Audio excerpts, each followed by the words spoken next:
Hello, ladies and gentlemen, and welcome back to another episode of the Lenko Show. Me and Chris have just had a really good argument off camera and off audio there, so I'm sorry that you've missed that, but you're in tune for an absolute belter today. We're going to have a great time. We have just been discussing and prepping some ideas to help you out today. This is going to be all around mindset, this podcast episode, and more specifically, overcoming fear. So we're going to dig deep into that. So sit back and enjoy. Chris. Yo. Let's go. Overcoming fear. What are we saying? Where are we starting? Where shall we start? Because it's a big topic. Where shall we start? I guess we could start with what fear is, or how people experience fear. Let's go with, well, there's two parts to that there, isn't there? So let's go with number one, what fear is. Okay. You want to hear it from me, or? No, I want to hear it from you. Yeah, absolutely. So, as my current level of understanding allows me to say, basically, a lot of what we have or what we label as fear nowadays. By the way, just to confuse everyone, I think we're going to label fear and anxiety as like kind of the same thing. They're kind of near enough one and the same. Yeah. Would you say is anxiety probably just a bit of a symptom? Yes. Yeah. Yes. 100%. That's probably the best way of describing it. It's natural. It's a biological defense mechanism. It was originally designed to alert us to possible impending danger, get adrenaline and be useful for running away from things like saber-toothed tigers or giants or dinosaurs or whatever we used to experience. Whereas nowadays, we don't tend to come across those things. Nowadays, a lot of our fear is a mental construct. It's the kind of thing, it's exactly the thing that would mean that when you tune in to watch the Blair Witch Project or any other horror movie, you leave the light on. Or if you want the maximum experience, you close the curtains, you put it on late at night, and you sit on your own. Try that. Yeah, it's a good one. And by the way, I remember actually watching. You were actually asking me about times when I felt fear. I don't know if this is when I can't. I mean, it was fear, but I wasn't like, oh, I'm scared. But I remember watching, and this is a good example for the viewers at home. Insidious, the first Insidious movie. Have you seen that one? Yeah, I have. I can't remember it. I think it was a good while ago. I think you told me about it. Yeah, so it's the one with. I can only describe him as Darth Maul. I think he's meant to be some sort of like demon / ghoul. That's right. Yeah, and I walked home along, as you do. So we went and watched it. It obviously was years ago. I think I was probably about 15 at the time. Watched it and at the cinema. Walked home along some train tracks. I wasn't alone. I don't know if that makes it weirder or not. But anyway, when I got near home, there was a light on a house with a red. Well, it was a red light behind the window. And obviously that's what the demon was using to scare people. And I stopped and I looked at it. And I looked at it long enough for myself, my brain, to construct Darth Maul stood behind it at the window. And I was like, oh, interesting. So that's how that works. Nonetheless, I ran home after that. But yeah, so I think most of my note stuff, or most of the stuff that I learned from fear and labeling it with anxiety was actually, I know that you'll know this as well, because it was taken from Dr. Moy. And I remember he actually said that true fear is a physiological safety message signifying threat of whether it's injury, pain, or even death. And I think one of the important things to be noted with this particular podcast is we are advocating here you should never ignore the negative emotion or the threat or the fear, or just try and bury it. What happens if you do either of those things, whether you try and ignore it or you do try and bury it? Well, the same things that happens like with arguments sometimes, Alex. Like, you know, you bury a few things that have happened a few weeks ago or a couple of years ago that you've not really dealt with, and then all of a sudden someone leaves a cup next to the dishwasher instead of putting it in the dishwasher, and you know, your face gets melted off via the hairdryer treatment. So just to let people know, that's not what happened with me and Alex. It's definitely not what happened. We don't argue about such trivial things like that. Yeah. And we're not even together, so I couldn't have left a cup by his dishwasher anyway. But yes, so there is lesson number 1 of this podcast. You must deal with cause of, or root cause of, or the trigger of the negative emotion or the fear. If you bury it, you will encounter it exponentially later in life, and it will be something that has grown and you have not learned to deal with it, and it will become much, much harder to deal with unless you revisit said trigger or said burial. We will go on. Sorry, I was just going to add like a little tippy tip on top of that one. One of the things that people talk about and even joke about nowadays is obviously trying to think positive. Thinking positive is not to be used on its own. It is a good and, well, a useful tool to use, but not to be used on its own. You are not directly dealing. It's basically like if you were to smash my head in with a hammer, Alex, and then hand me a plaster to you know, just put over part of my mashed in face, that would be similar. Is there anything that you would add there to that was quite a long-winded intro to what I think fear is. Anything you would add to that? Anything? I know you've got more experience with the Dax Moy stuff than I do. So well, I mean, I would say that he's probably just stolen it from somewhere else and we're just re-stealing it and re-borrowing it and then applying our own knowledge and information to it. So you know, these thoughts aren't our own. They don't belong to us. We're just sharing them and our thoughts on them. So I mean, the first thing I would say is that I don't know whether you actually said it already, but fear is essential, like it is needed. And it can actually be useful. It can be useful. It depends on how you frame it. So when we think about the sort of the physiological processes associated with fear and the kind of, you know, the adrenaline dump, the increase in cortisol levels, the increase in heart rate, breathing rate, things like that, you know, those physiological adaptations, even though, you know, very short term, they can be incredibly useful for various scenarios, but it depends on how you frame it. So what I will add is that we will be discussing some very, very useful ways in which you can overcome fear, maybe a couple of ways in which you can overcome possibly chronic stress. These kind of things can be applied to those. So make sure you keep listening all the way through this episode and we will share those ideas and tips with you. Chris, I want to know, what are you afraid of?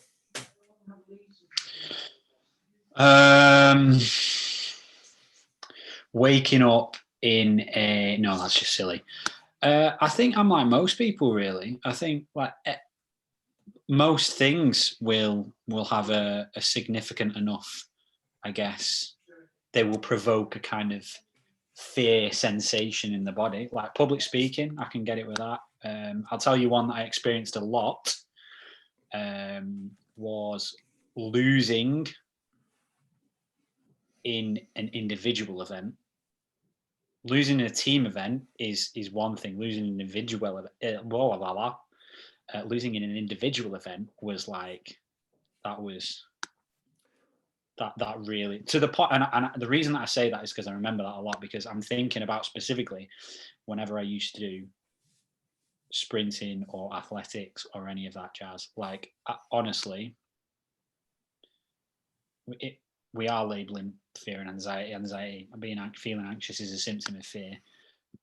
Not coming first was like, I'm not going home. It was that serious. I guess that stems from an insecurity of I have to win this because I'm a fast runner, but nonetheless, it was fear that I felt. That's very interesting.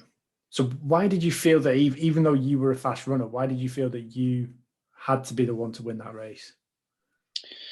We're getting quite deep here. I think I've had this conversation before with He Who Shall Not Be Named, and we diagnosed it as it was something that I won 100% of the time. That's then the standard, and that's the precedent, and that is also now embedded into your identity. So you were attaching that winning the individual event as part of your identity. Yes, and if I didn't win, who am I? Who am I? Now that's a big question, isn't it? That's a big question, and that's this probably goes. In fact, I'm just going to go into it now. So this is part of what you could use as a bit of a journaling technique to help you overcome that fear. So a little bit like Chris has just done there, and kind of opened up his soul a little bit to us. Number one is identify the cause of pain. So what is it you're scared of? What's the thing? Number two, how does it make you feel? Then number three, what makes you feel that way about it? So what is the root cause? So in Chris's case, it was a case of losing the race or not winning the race is attached to his identity and his self-worth, which can be, as any athlete, or if you're an athlete or competitive sports person, even non-competitive, even if you maybe play a few times a week or you just go out and do it for fun, if you attach a result to your self-worth, that can be a very, very big problem, and it can have seriously poor consequences for you. So never ever do that. Never ever attach your performance or the end result to your self-worth, because those two shouldn't go together. They shouldn't marry up. Your character and your self-worth is a lot more than any result. So find out the root cause. What is it that makes you feel that way? And then the final step to this, as you're writing these things down and kind of working through them and thinking about them, is finish this with some words of comfort. So for instance, you might realize that your identity is attached to the end result. You go, look, winning is seriously, seriously important to me, but I am strong, I'm powerful, I'm going to give it my best, and we'll see what happens, kind of thing. And if you can attach some kind of positive spin on the end of it, you've got a chance to move forward. So you're kind of finishing that with some words of encouragement and a little bit of reinforcement that, your value isn't necessarily attached to that end result. Chris, would that be a useful technique for you to apply? Say again, sorry? Saying, would that be a useful tip for you to apply? Yes, 100. If I could go back in time, that is exactly what I would do. So what else are you afraid of?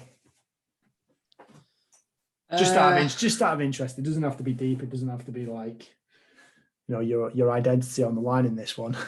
Just, what you're afraid of. It's hard to say, because it's one of those where genuinely I would feel the fear in a lot of, like, most situations that aren't everyday situations, like even like, for example, kayaking. We did kayaking. I did not want to go in that cold water. Seminars, when we deliver seminars, educations, when we deliver educations, like public speaking and stuff like that. But generally speaking, with most of that stuff, like I'll just kind of do it anyway. I put myself in a position where you either do it. Well, no, you're in the position where you now have to do it. Like, that's that. So my answer to that is genuinely probably most things, like heights, falling, not keen, but like can tell you. Remember the first time I went to Florida? So me and Alex used to go to. We were fortunate enough to be taken to Florida. We didn't go. We were taken to Florida.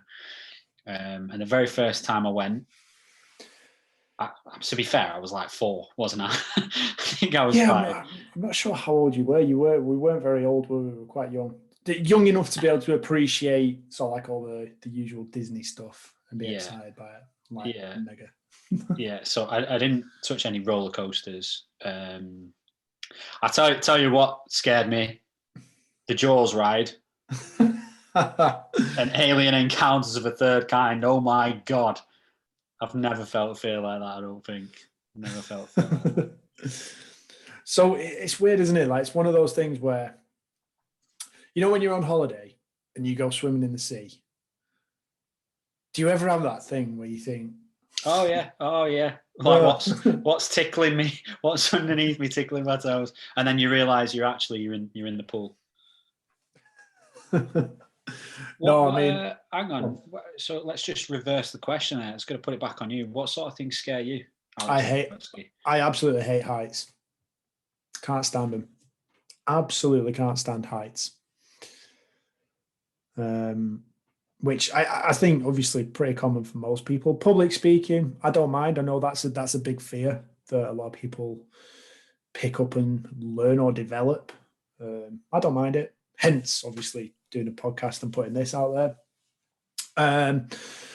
What else? I think, and so probably another thing in terms, probably a sporting context. I think there's always a little bit of a fear around injury.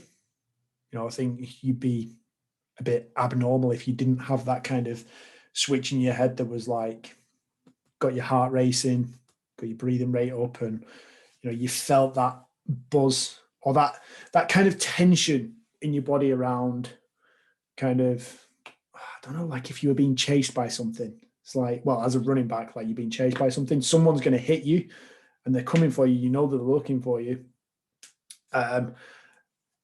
And it's weird because as soon as you go into the first contact, or as soon as you have the first tackle, or, even in football, I know a lot of people have possibly anxiety before a big game. Those kind of things are normal, but it's how you dress it up. It's how you frame it. It's how you phrase it. So for American football in the position I was playing, whether it was, kicker or even running back at the time, it was a case of this is my body's way of being ready. That's all it was. That's the only way to kind of frame it. And, equally for footballers out there, if you're playing on a Saturday or you're playing on a Sunday or you're playing five-a-side on a Tuesday night with your mates, I'm not sure why you'd get anxiety about that, but do you know what I mean? It's a case of, you're feeling that faster heart rate and that energized state purely as a mark of readiness. And that's how I frame it up. I think as soon as you start describing it as you are fearful or you've got nerves, that's when like there's kind of a negative connotation with being nervous in a way that it reduces performance. So you start to be worried about being nervous and then you become more worried about your performance and then you kind of fall off a cliff. And that's where a lot of people might tend to choke in the big moments. Obviously, penalty shootouts being a big one. If you have fear of missing, guess what you're going to do? You're probably going to miss. If you kind of, step up to the spot and just go, yeah, okay, let's go. Just kick the ball. You kick a ball well. You've scored plenty of goals before. You've taken plenty of penalties before. Just kick it. See what happens. Relax. I think that's the biggest thing. Well, I think that's easier said than done. I think.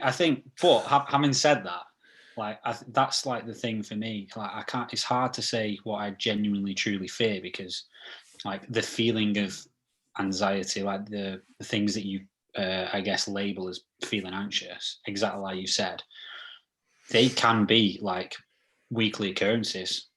Like it could be before you have a certain difficult conversation. It could be before you do public speaking or you make a video or what have you.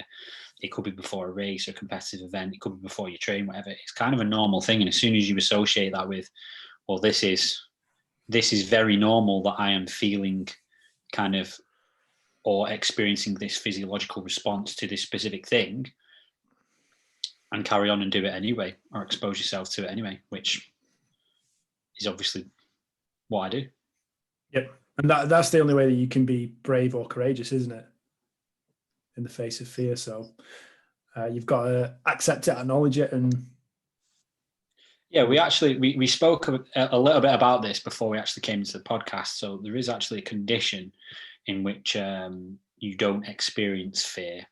And also, I would say for most people, I think a lot of people who say like, "Oh, I don't fear anything" or anything like that, like that's very, very dangerous. It's I would say borderline, but it's not borderline. It's beyond stupid. And it's the kind of thing that makes you kind of play with guns, like looking straight down the barrel, going picking up poisonous, venomous snakes, putting your head in a tiger's mouth, all that kind of stuff that, you know, your normal human intuition would steer you away from. Ideally steer you away from. Ideally.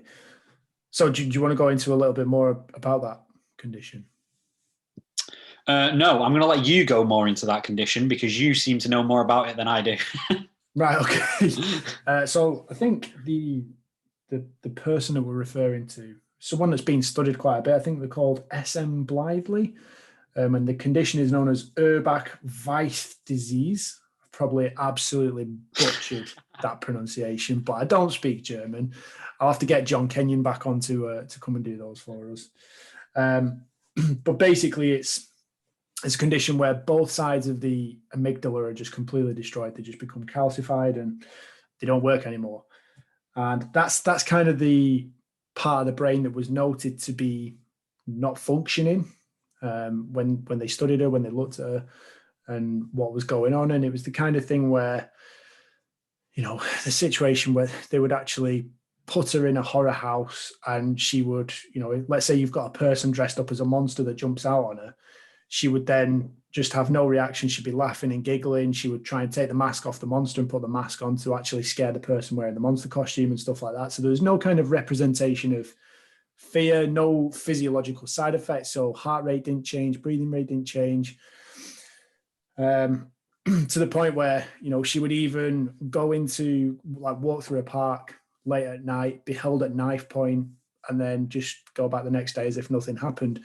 Just incredibly weird shit, really. So that's the condition in itself. They're obviously some of the, well, just two examples of situations that you can be exposed to where, you know, fear would normally be useful in terms of don't go there again, or, you know, increase your awareness rather than having a laugh and a giggle with serial killers and things like that.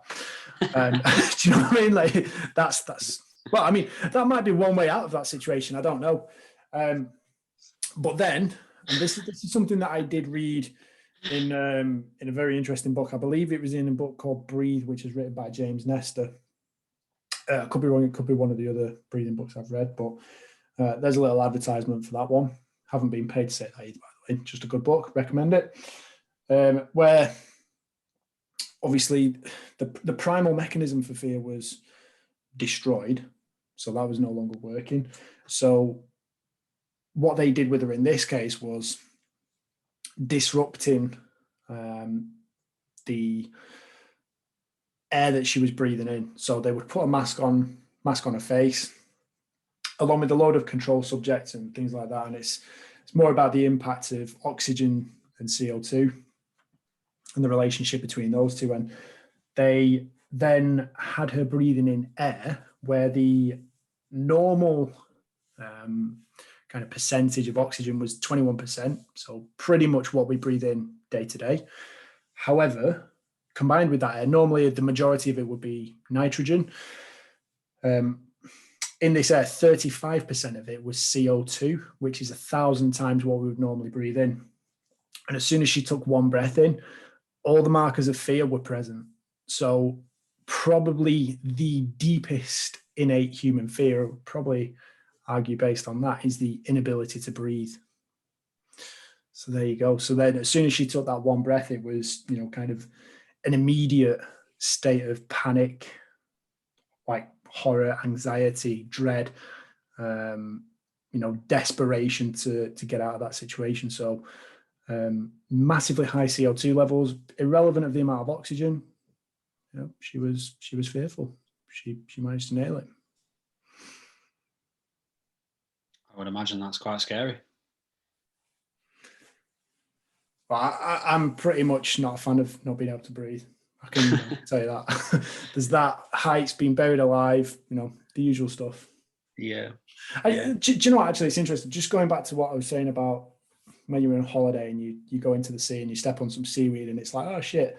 Or maybe like you swim out a bit and everyone's having a good time and then you look around and you're like the only one out there and you're the furthest away and you think, right, okay.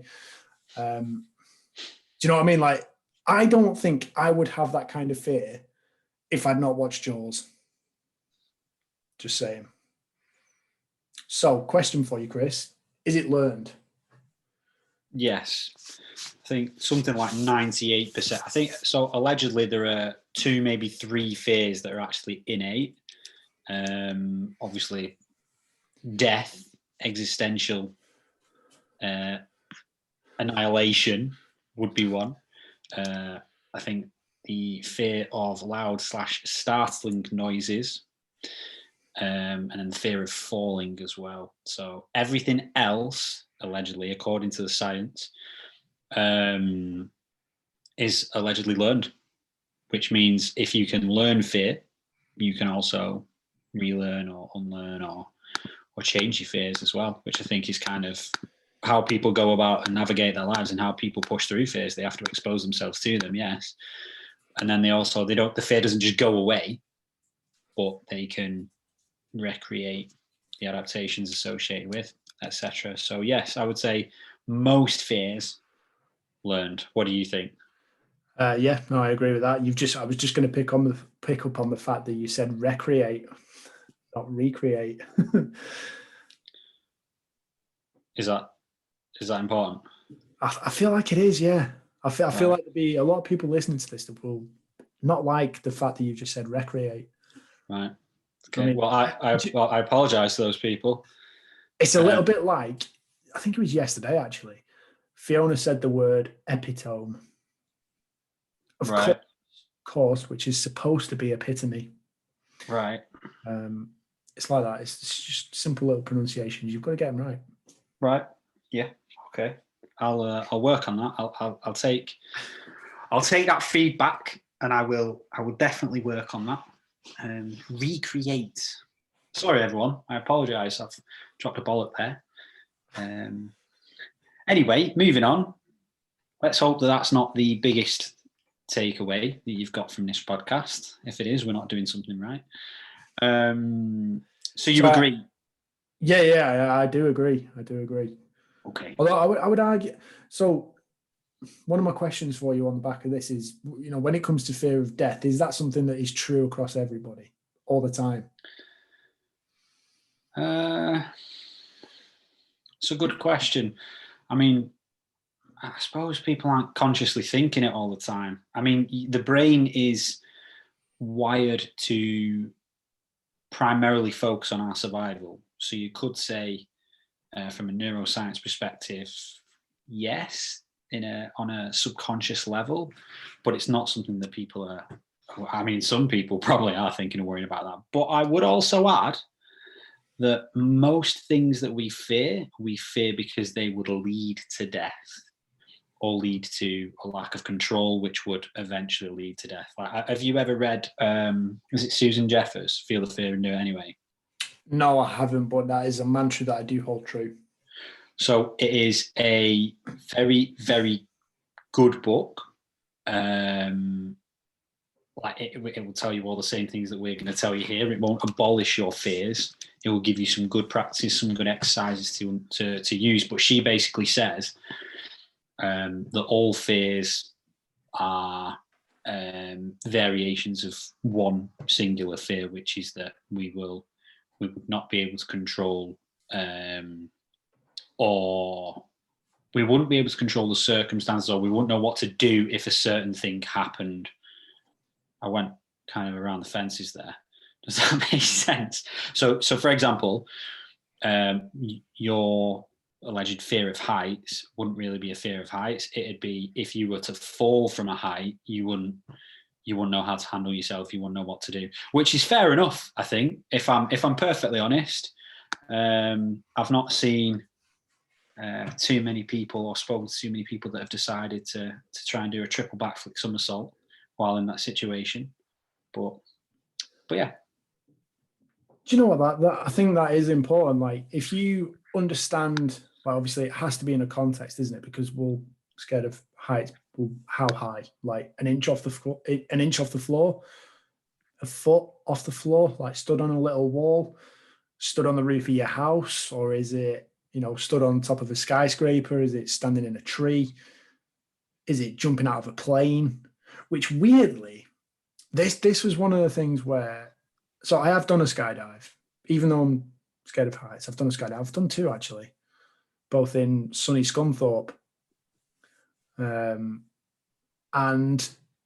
that was a really weird situation because all the time I was waiting to do it, like going through the briefing and then sitting in the lounge area, waiting for the weather to clear, or, well, obviously we're in Scunthorpe, so generally sat waiting for the weather to clear. And all that time, it was kind of like I was a little bit probably irritated, a little bit kind of just wanting to get on with it, or possibly not show that I was a little bit nervous. I was a little bit kind of on edge about it. And then the weird thing is, as soon as I suited up and got in the plane and kind of sat there and looked out, I was completely at peace with whatever was going to happen next. It was so strange. It was so strange. And then even sat on the edge of the plane, I just kind of like looked down and I thought, oh, it looks nice that. And then that was it. Off we went. And I think you don't appreciate, obviously, whilst you're actually falling, it's amazing. You're having a great time. Then when the parachute opens, there's that kind of bit of relief. But you don't realize, like, you're still a few thousand feet up, where, like, if anything goes wrong with that parachute, you're dead. Like, that's game over. You're done. Like that, even if the parachute breaks, or malfunctions, a few seconds from the ground, or 10 seconds from the ground, or 20 seconds away, like you're in a whole world of trouble. But you're just in a complete state of relaxation and you're not even focused on it. So it's and this is why fear is just a strange, interesting little topic.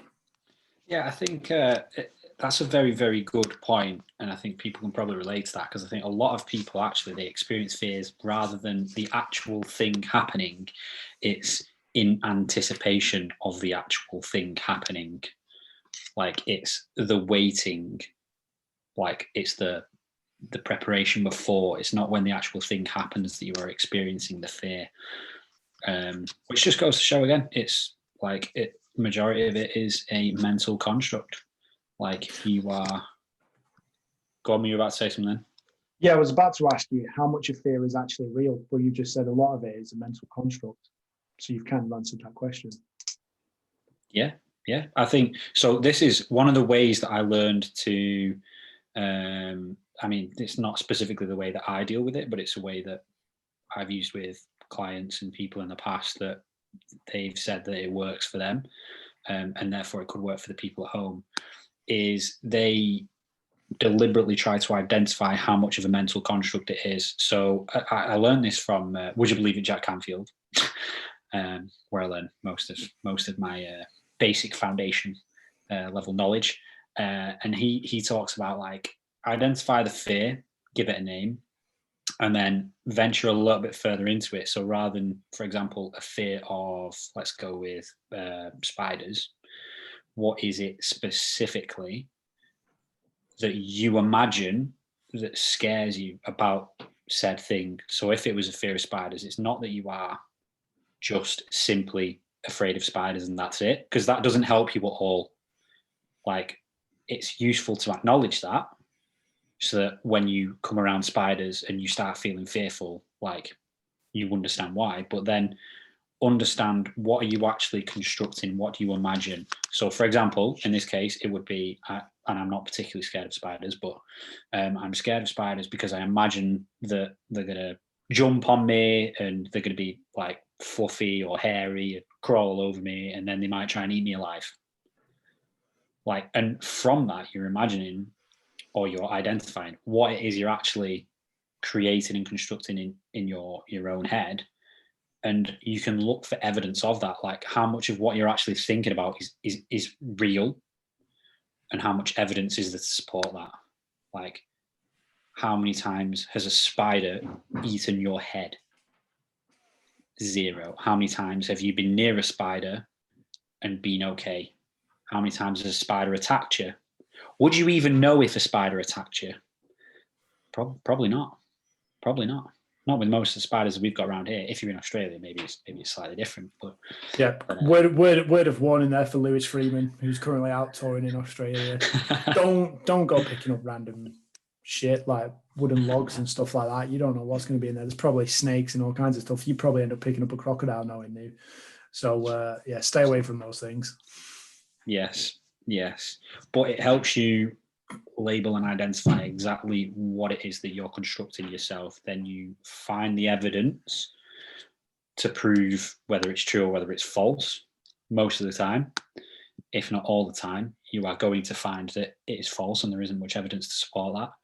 Then find the alternate reality. So you can find the opposite end of the spectrum. So if you find that you think that a spider's going to fucking eat you or what have you, I'm really sorry. I just swore for no reason whatsoever. Sorry, everyone. This is how I talk to my brother, you see. You know, we got to have ground rules. I've got to let him know what's going on. Very true. It's because he's bigger than me, you see. And then also true. And then you can go to the opposite end. So visualize or find evidence for what is a more beneficial or more positive scenario that you can imagine. So if you were to encounter a spider, what's the chances that it will eat you? Probably quite low. Your mate who's in Australia, if he was to think about this, it might not work because he might go, well, actually, it could kill me. But it would prep him for if he were to encounter a spider, which is what I'm saying. Yeah, I think that's where, again, we talk about context where in some situations fear is very, very real, very genuine, important for survival. And then there are other certain scenarios where it is quite simply irrational and it's not worth being afraid of. What steps would you suggest? Obviously, I know you've just reeled off a few there, Chris, but what were the main steps that you would suggest to overcome fear? Well, obviously, there's that exercise. I think for me personally, I'll go through what I personally do, because I know 100% that it works specifically for me. And if you are similar to me, which if you're listening to this podcast, you probably are, and you're probably even better than me, and you're probably able to do this even better, so you'll be able to overcome it. I literally, and I know that you're going to be all over this, Alex, expose myself to the fear by putting myself in a situation where I have to deal with the fear. So basically, if you're scared of heights, go and do a skydive or a bungee jump. Yeah. And you can scale it, so you don't need to. You can go down a slide first if you really want to. Oh yeah. No, actually, that's important because it's not just about going from 0 to 100. Like you can build up to it a little bit, like exposure to stress through exercise and things like that. Like it's, you don't have to all being exposed to. If I've advised quite a few people, go and take a cold shower, go and experience cold water immersion. You don't have to go from nice, warm, comfortable to freezing sub-zero temperatures straight away. Like you can bridge that gap with something else. You don't have to go from never or being terrified of kind of going up a ladder to doing a skydive from space with no parachute kind of thing. You don't have to do that. That would be exciting. I think on top of that as well is, and this is one that I think you like, I deliberately identify myself as a person who wouldn't allow fear to stop me anyway. And I have people that hold me accountable to that. So if there's a situation in which, I'm being a little bit of a wimp, it's probably not the right terminology for people who are actually scared of stuff. But that is how I would address it. Like I would say, Chris, you've been a bit of a wimp. You're probably making up this fear. You're going to go through this anyway. And then it makes it easier for me to experience and go through. And having other people supporting you through that and holding you to that helps too. So I think that's one. If you aren't really about that kind of one, then I just want to pause you there. Hold that thought. Think, just to summarize that, like what you're saying there, is fear actually becomes a problem when it stops you from doing something. And, if you allow it to come between you and a positive experience or a better situation, that's where it is having negative consequences on your life. And like you were tying that into, how you identify yourself, and you're not that kind of person. And I think another exercise that I've got on that is kind of that, through that self-talk that you've just used there, where it's, okay, this is the situation. This is how it makes me feel. I'm not the only person that feels this way, because this fear, whether it's fear of snakes, spiders, heights, airplanes, fluffy toys, small children, fear of those things, you're not the only person to have ever had fears of those things. They have those things have been around for a long time. So other people struggle. Understand that. That's another key important thing to hold on to. Other people struggle, and then who are you and what do you need? So if you're a strong person, if you're a strong-willed person, if you're a determined person, if you're a courageous, brave person, then you need to have a little bit of courage, a little bit of bravery, a little bit of guts and determination to persevere and push through those things. And as soon as you attach those positive qualities with your identity, you've got a much better chance, not a much better chance, a much better chance of actually overcoming and pushing through that fear barrier and that blocker that is getting in your way and stopping you from doing it. What was the next one you were going to pick out there, Chris? Yeah, so I've actually got a couple of fear exercises that people can take home, and I've got some that aren't just like, the sciencey or like mental strength shite that me and you love, that can help, anyone, regardless of where you're at, how you hold yourself. Now, this one, there's got to be at least 90% of the listeners who will be able to relate to me on this one, and it is the ridiculous principle. So you've seen Harry Potter, haven't you? One for the Harry Potter fans. I'm talking to everyone here, not just Alex. I'm talking to everyone. I know you've all seen Harry Potter. You've all seen it. If you haven't... Actually, no, not true. Mick and Sue, they will have seen Harry Potter. Oh, yeah, okay. Yeah, that's true. But let's discount them anyway. Carry on.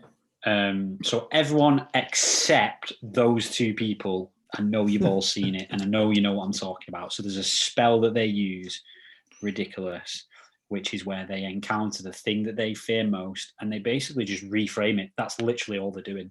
They're reframing the fear. So it's the exact same. Identify what it is, and then rather than looking at it in that negative light, you're looking at it in a positive frame. Label it as something, visualize it as something like funny or positive. It doesn't matter which it is. Obviously in the film they turn it into something funny, but you can turn it into something funny or something positive. You're literally just flipping a switch. Like imagine a spider wearing wellies or ice skate. In fact, I think that actually happens in the film, doesn't it? Is it? I can't remember specifically. I think it might be Ron. Yeah, spider ends up on roller skates. Yeah. So there you go. And they're all laughing at it. Find something that's funny, but it's important when you are doing that one. Find something that actually triggers some sort of emotion. I think the idea here is you're actually changing your, physiological state. You are literally getting yourself out of fight or flight and thinking about the thing that's making you very, very scared, putting yourself in a different state. If you're in a different state, you will think about it differently. And that's also, I didn't mean for that to lead on to this one, but one of the ones that Dax Moy taught, which is really good because it talks about, again, using like physiological adaptations to sort of reverse engineer the state. And it's kind of like you touched on it earlier with like cold showers and stuff like that. So I know when I first started doing cold showers, like the very first thing you experience, even before you even feel the cold on your body, is like you can't breathe. You can't breathe. When it's cold enough, like the first thing that happens is deep breath in, and you go straight into panic mode, and then it's like short, fast breaths. Obviously blood pressure soars through the roof, and let's actually give it the name panic mode. You are in panic mode. All the things that we label as being like anxious and feeling anxiety and stuff like that, they're all the things that happen. And it doesn't matter what's going on, that is the state that you go into. And the response is basically you are using your nervous system, really. So the first one is placing your hand on your heart and your lower abdomen. Okay, and people at home, you can try this. The idea is that it promotes the release of oxytocin and brings about more rapid relaxation, which eases stress and anxiety in people. So that's a really, really good one. Eyes, avoid eye contact with the threat or the party involved in the threat, if it's people or what have you. Seek eye contact of those who aren't involved in threat or in the situation, or who may be sympathetic. The idea is that oxytocin and serotonin are released during eye gazing, so cortisol and adrenaline will obviously go up through threat and stress. The idea is we then move on to lips, so you can place fingers to your lips, and tapping your lips lightly has a parasympathetic nervous system effect. Our lips are essentially hardwired for safety. I think this is something that you can take from Tony Robbins. I think he does a lot of like nervous system stuff.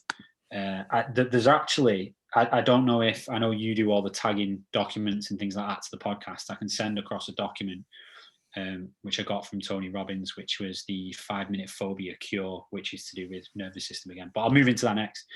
After lips, there's predict and respond. So you're doing the math, which is what we talked about earlier. So I'm feeling X because of whatever. Name what it is and actually say it out loud. That's an important part of it, to actually make it something concrete and put it out into the universe, rather than, it's kind of just the same concept as what we said earlier. You're supposed to deal with what's actually going on, not just kind of like sit there and let it happen. Like actually process it, acknowledge it, and then deal with it. Yeah, that's the big thing there. You have to acknowledge it and accept it's real in the first place, don't you? You can't just kind of push it to the back of your head. So that's where, say it out loud, write it down. You have to pay attention to it. Thought awareness is probably, I would argue, maybe one of the key steps to overcoming fear in any situation. Yeah, I think that the last part of that as well is concentrate your breathing. Same as when you're being mindful, when you do meditation or anything like that, you concentrate your breathing, you basically reverse engineering that state. You will, again, it works measures for your parasympathetic nervous system again. So yeah, try those things. Heart and lower abdomen, avoid eye contact, place and tap fingers on lips, name, acknowledge and say out loud what the fear is, and then focus the breath as well. And I think another thing to add to that, and one of the notes I actually made is, if you are looking to excel by proceeding through a threat, do not try to address the threat while you were in panic mode, as we've named it. That's a Disney no-no. That is more than likely going to end in tears. Yep. It's one of those where if people are panicking about public speaking and they focus on worrying about the public speaking, I know you touched on this earlier, Alex, when you were saying about if you're thinking about missing your penalty, like if you are worried about stuttering or like not saying the correct thing or just saying random weird shit, a bit like I do on a regular basis, then you're probably going to do that when you actually are presented with the threat. So if that's what you're worried about doing when you go to do your public speaking and then you stand up, you're probably going to do those things because they're the things that you're focusing on. So do your best to not address these threats whilst you are still in threat. Try and change your physiology. And that's a big, like, I want to say like super tippy tip to actually use your nervous system and your physiology to adapt your state.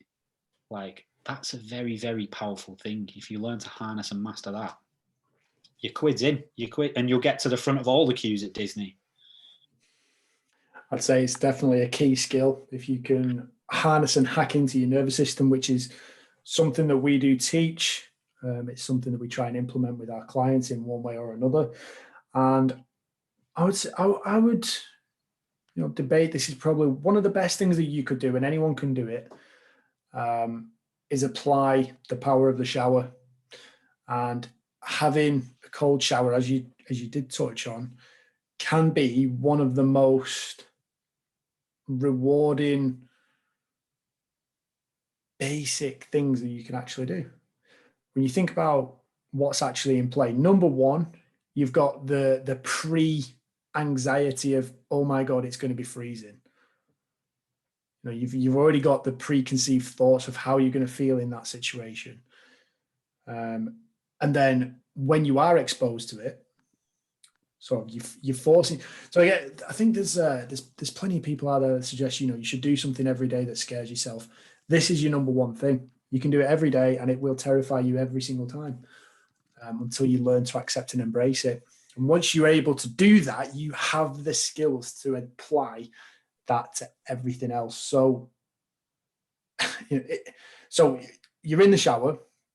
You've done your normal washing routine, whatever it is. You've gone to all those places, and then you go, right, okay, let's go for it now. Let's go for it.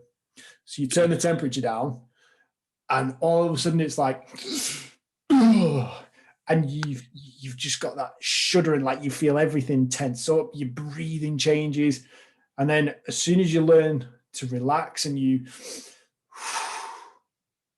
get that breath, that's the key one. Expel that CO2, bring in the oxygen, oxygenate your brain, calm your breathing out. If you can calm your breathing down, that's going to take care of that first primordial pathway that will initiate fear.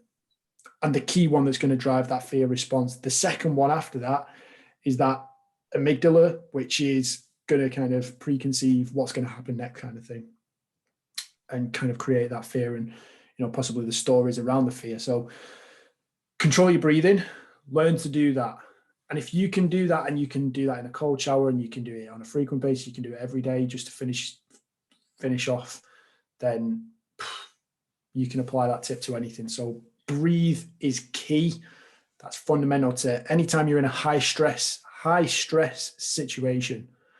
Doesn't matter what the situation is, because stress is stress, whether it's a business meeting, a board meeting, an important sporting fixture, a major life event, getting married, going to something else, jumping off or jumping out of a plane. The key thing is always going to be breathe. If you can do that, you can take care of everything else, and you can manage your response afterwards. Very, very much so. I was going to say, you touched it there, then I was going to go with a super tippy snippet tip. Snippets being, it's kind of like a little excerpt from what we're going to release in our upcoming 4-week and 12-week courses. If you are looking to develop in any way whatsoever, most people out there will do a lot and very unhelpful things to avoid feeling the uncomfortable feeling or sensation of feeling fear. And those are the people that are most at risk of never achieving the things that they want. What I would say to that is exactly like you just said. You want to think of fear rather than being like a stop sign. It's like a warning sign. It doesn't mean stop. It means slow down, pay attention, acknowledge it. And exactly as you just said, how you do, to tie on to exactly what you've just said, like a lot of people say, do something every day that scares you. It doesn't necessarily need to be every day. But what I would say with the cold shower thing is how you do one thing is how you do everything. We preach that all the time. And if you can take something as basic as the cold shower and you can learn to harness that and utilize that, you will get better. You are basically learning the skill of overcoming fear. And as you mentioned earlier as well, like one of the primal innate fears is not being able to breathe. Like you can expose yourself to that on a daily basis. Well, most of us are fortunate enough to be able to expose ourselves to a cold shower, which will take away our breath.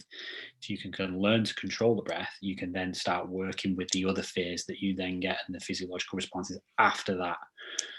And there's people out there who enjoy overcoming fear, like people like thrill seekers and stuff like that. Obviously, when you are in that kind of situation, and in fact, I think you can probably vouch me on this one as well. Most people, when you actually, the feeling of overcoming fear, obviously you will release the neurotransmitter dopamine, and you will feel fucking incredible.